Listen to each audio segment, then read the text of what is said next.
Welcome back to pure growth. और इस video में हम एक्सरसाइज 1.3 का क्वेश्चन नंबर 2 और क्वेश्चन नंबर 3 करेंगे। So let's get started.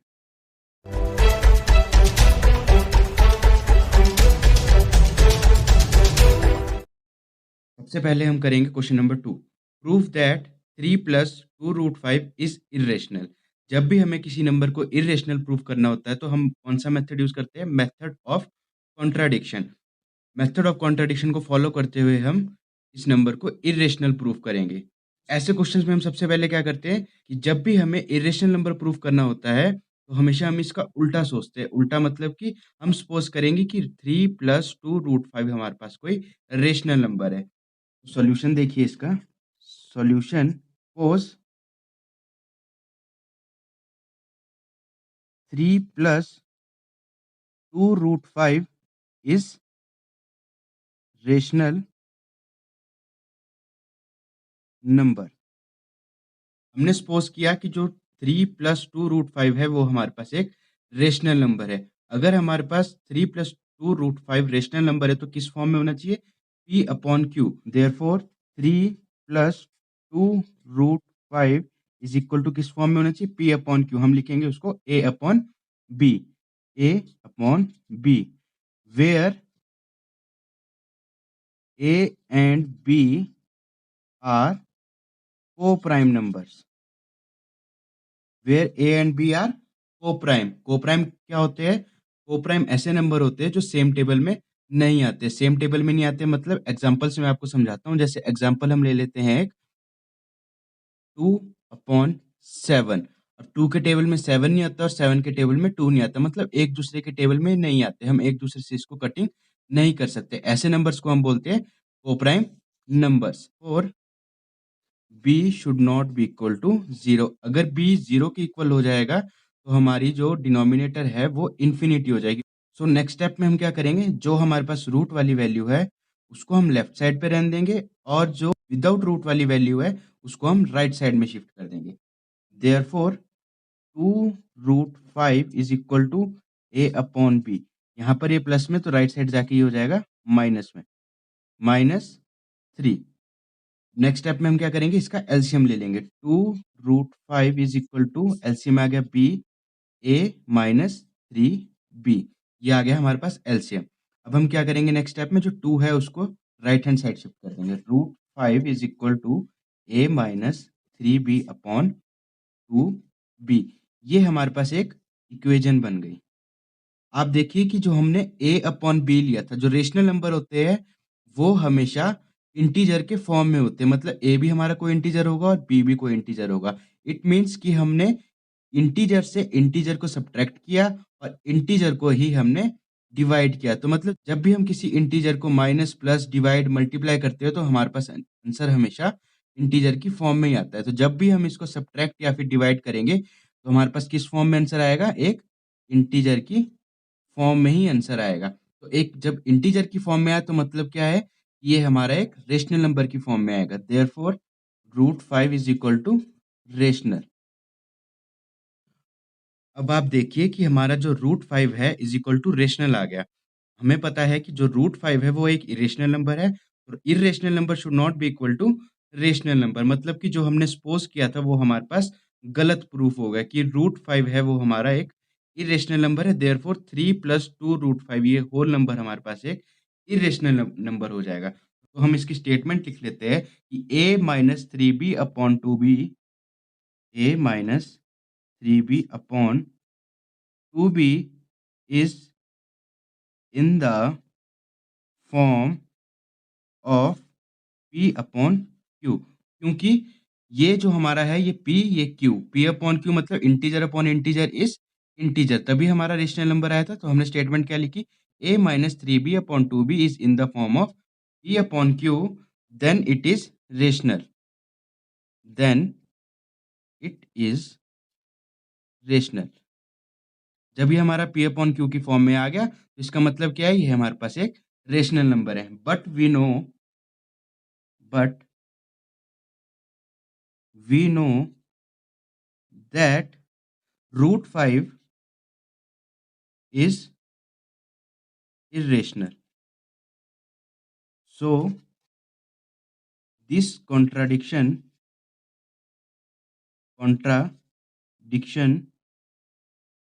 is arisen because of our incorrect assumption। अब इस पूरी स्टेटमेंट का मतलब क्या हुआ कि a minus three B upon two B is in the form of p upon Q then it is rational. कि जो हमारा ये पूरी इक्वेशन आई है ये हमारा एक इंटीजर की फॉर्म में आया है, मतलब p अपॉन क्यू की फॉर्म में आया है। p अपॉन क्यू कौन सी फॉर्म होती है? रेशनल। इसका मतलब ये हमारा एक पूरा रेशनल नंबर हो गया। But we know that root five is irrational. But हमें पता है कि जो रूट फाइव होता है वो हमारे पास एक इरेशनल नंबर होता है। तो हमारा irrational should not be equal to rational आना चाहिए कि इरेशनल नंबर हमारा कभी भी रेशनल नंबर के बराबर नहीं हो सकता।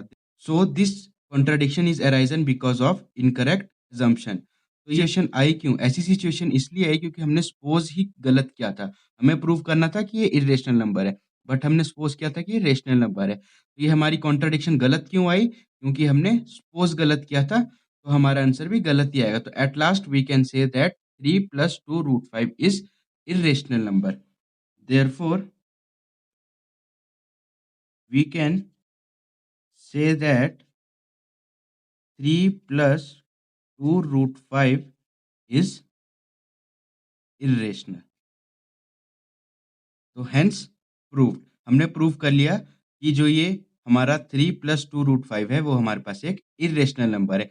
जो ये हमने होल प्रोसीजर किया इसको बोलते हैं मेथड ऑफ कॉन्ट्राडिक्शन। अब आपको नेक्स्ट क्वेश्चन नंबर 3 में नेक्स्ट पेज में दिखाऊंगा। ये हमारा क्वेश्चन नंबर 3 का फर्स्ट पार्ट क्या कहता है? Prove that 1/√2 is irrational number. Same हमें क्वेश्चन नंबर 2 की तरह करना होगा कि हमें प्रूव करना है कि 1/√2 हमारे पास एक इरेशनल नंबर है। क्वेश्चन नंबर 2 में क्या किया था हमने? मेथड ऑफ कॉन्ट्राडिक्शन यूज किया था कि जो हमारे पास एक नंबर है जिसे हमें इरेशनल प्रूव करना है वो हमारे पास एक रेशनल नंबर है। तो हम क्या करेंगे? सबसे पहले suppose that 1/√2 is rational number. So solution देखिए, suppose 1/√2 is रेशनल नंबर। इसको भी हम मेथड ऑफ कॉन्ट्राडिक्शन से करेंगे। तो हमने सपोज कर लिया कि 1/√2 एक हमारे पास रेशनल नंबर है। अगर रेशनल नंबर है तो पी अपॉन क्यू की फॉर्म में होना चाहिए, जिसको हमने ए अपॉन बी लिखा था। Therefore 1/√2 is equal to A upon B, where A and B are coprime and B should not be equal to 0। ये मैं आपको समझा चुका हूँ कि को-प्राइम नंबर कौन से होते हैं जो सेम टेबल में नहीं आते, और B should not be equal to 0 ये हमारे पास रेशनल नंबर की कंडीशन होती है। नेक्स्ट स्टेप में हम क्या करेंगे? 1/√2 is equal to A upon B है हमारे पास, तो इसकी हम क्रॉस मल्टीप्लीकेशन कर देंगे। Therefore B is equal to a√2। हमारे पास क्या कंडीशन आ गई कि जो बी है वो a√2 के इक्वल है। अब इसमें हम क्या करेंगे? जो हमारे पास इरेशनल नंबर है उसको एक साइड कर देंगे, और जो हमारे पास ए और बी है उसको हम एक साइड कर देंगे। तो जब हम इनकी चेंजिंग करेंगे तो √2 is equal to B upon A. हम ए को बी के डिनोमिनेटर में ले गए तो √2 बच गया, तो √2 is equal to B upon A. आपको पता है कि जो बी है और जो ए है वो हमारे पास एक इंटीजर है, तो integer upon integer is integer. तो जब हम इंटीजर अपॉन इंटीजर करेंगे तो हमारे पास एक इंटीजर ही आएगा, और इंटीजर हमेशा क्या होता है? Rational number. √2 is equal to rational, और जो बी अपॉन ए है ये हमारे पास क्या आ गई? एक इंटीजर की फॉर्म आ गई। तो हम कह सकते हैं कि √2 जो हमारा रेशनल के इक्वल आया है ये पॉसिबल नहीं है, क्योंकि irrational should not be equal to rational. तो हम क्या स्टेटमेंट लिख सकते हैं? B upon A is in the form of P upon Q. ये जो बी अपॉन ए है ये हमारे पास एक पी अपॉन क्यू की फॉर्म आई है, और पी अपॉन क्यू की फॉर्म क्या होती है? Rational number. Then it is rational. जब ये हमारे पास रेशनल है तो इसका मतलब क्या है? जो √2 है वो हमारे पास इरेशनल है, तो irrational should not be equal to rational, but we know that root 2 is irrational. हमें पता है कि जो रूट 2 है वो हमारे पास एक irrational नंबर होता है. So this contradiction is arisen because of our incorrect assumption. ये जो हमारे पास कंडीशन आई है ये क्यों आई है? क्योंकि हमने सपोज ही गलत किया था, हमने एज्यूम ही गलत किया था कि 1/√2 एक रेशनल नंबर है, बल्कि हमें प्रूव क्या करना था कि 1/√2 एक इरेशनल नंबर है. तो जब हमने सपोज ही गलत किया था तो हमारे पास आंसर भी गलत ही आएगा. तो एट लास्ट हमने क्या प्रूव किया कि √2 है वो इरेशनल नंबर है और वो रेशनल के इक्वल नहीं हो सकता. Therefore we can say that √2 is an irrational number. अब जो क्वेश्चन नंबर 3 का पार्ट 2 है वो हम नेक्स्ट पेज में देखेंगे. क्वेश्चन नंबर 3 का पार्ट 2 क्या कहता है? Prove that 7√5 is irrational. Same पिछले पार्ट की तरह हमें उसमें भी इरेशनल प्रूव करना था और इसमें भी इरेशनल प्रूव करना है. तो आपको पता है जब भी हमें इरेशनल प्रूव करना होता है तो हम सपोज क्या करते हैं कि वो नंबर हमारे पास एक रेशनल नंबर है. तो सॉल्यूशन देखिए इसका. Suppose 7√5 is rational number. हमने क्या सपोज किया कि जो 7√5 है वो एक हमारे पास रेशनल नंबर है. अगर रेशनल नंबर है तो P अपॉन Q की फॉर्म में होना चाहिए, मतलब A अपॉन B की फॉर्म में होना चाहिए.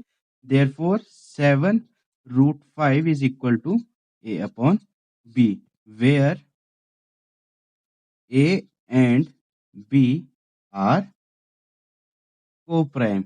कोप्राइम क्या होते हैं? जो एक दूसरे के टेबल में नहीं आते, जो सेम टेबल में नहीं आते. And B should not be equal to 0. अब हम क्या करेंगे, जो हमारे पास √5 है उसको लेफ्ट साइड पे रहने देंगे और 7 को हम राइट साइड पे शिफ्ट कर देंगे. तो हमारे पास इक्वेशन क्या बनेगी? √5 is equal to A upon 7B. अब आप इस इक्वेशन में भी देख सकते हैं कि जो A है वो भी एक इंटीजर है, B है वो भी एक इंटीजर है. तो integer upon integer is equal to integer. तो जो इंटीजर अपॉन इंटीजर है मतलब P अपॉन Q है, तो उसका रिजल्ट क्या आएगा? रेशनल नंबर की फॉर्म में. तो हम कह सकते हैं कि जो √5 है वो रेशनल नंबर है, बट हमें पता है कि जो √5 है वो इरेशनल नंबर है. Therefore we can say that irrational is not equal to rational number. हमें एट लास्ट क्या प्रूफ करने को मिलेगा कि 7√5 इज इरेशनल नंबर. आप स्टेटमेंट देखिए. √5 is equal to rational. Rational क्यों आया? क्योंकि ए हमारे पास एक इंटीजर है और बी भी इंटीजर है. तो ये हमारी कौन सी फॉर्म हो गई? पी अपॉन क्यू की फॉर्म. तो पी अपॉन क्यू की फॉर्म कौन सी होती है?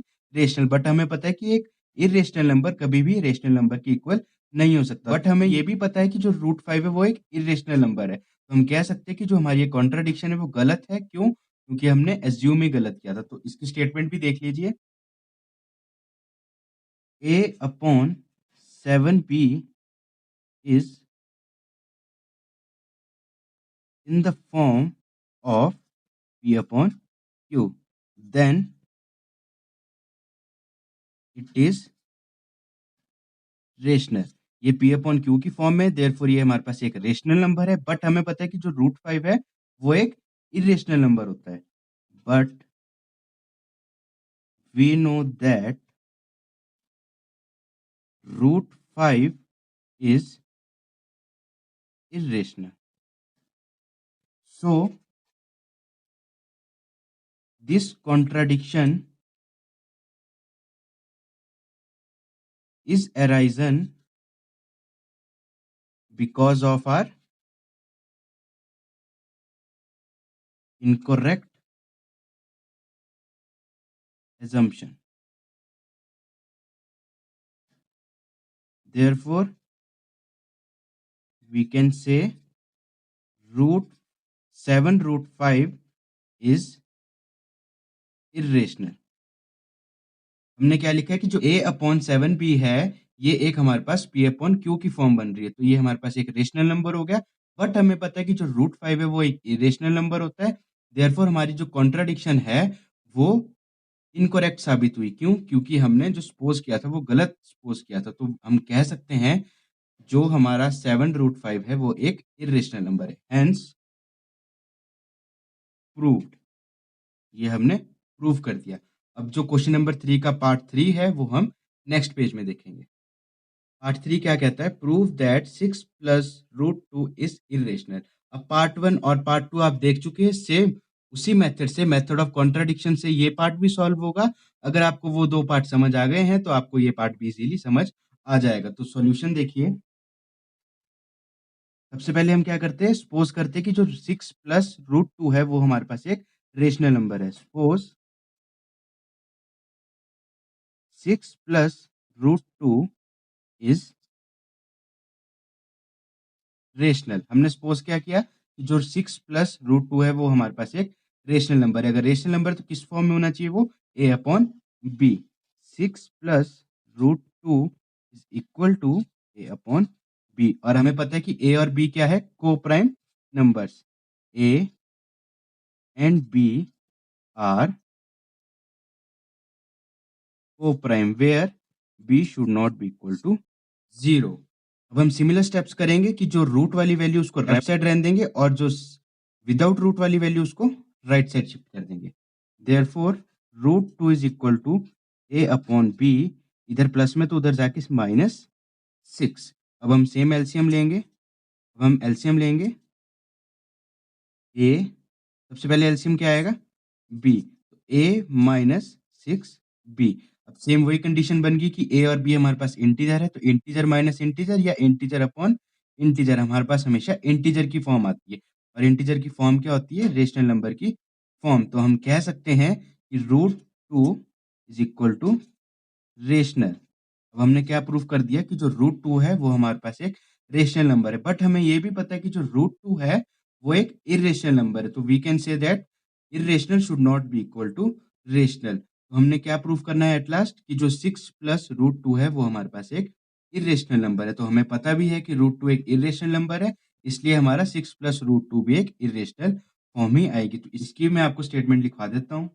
a minus 6b upon b is in the form of p upon q। ये आपको पता ही है कि p अपॉन q फॉर्म बन रही है, तो p अपॉन q फॉर्म बन रही है, तो ये कौन सा नंबर हो जाएगा? Rational. Then it is rational. But हमें ये भी पता है कि जो रूट 2 है वो एक इरेशनल नंबर है। But we know that root 2 is irrational. हमें ये भी पता है कि रूट 2 इरेशनल है, तो जो हमारी कॉन्ट्राडिक्शन है वो हमारी गलत होगी because of our incorrect assumption. So this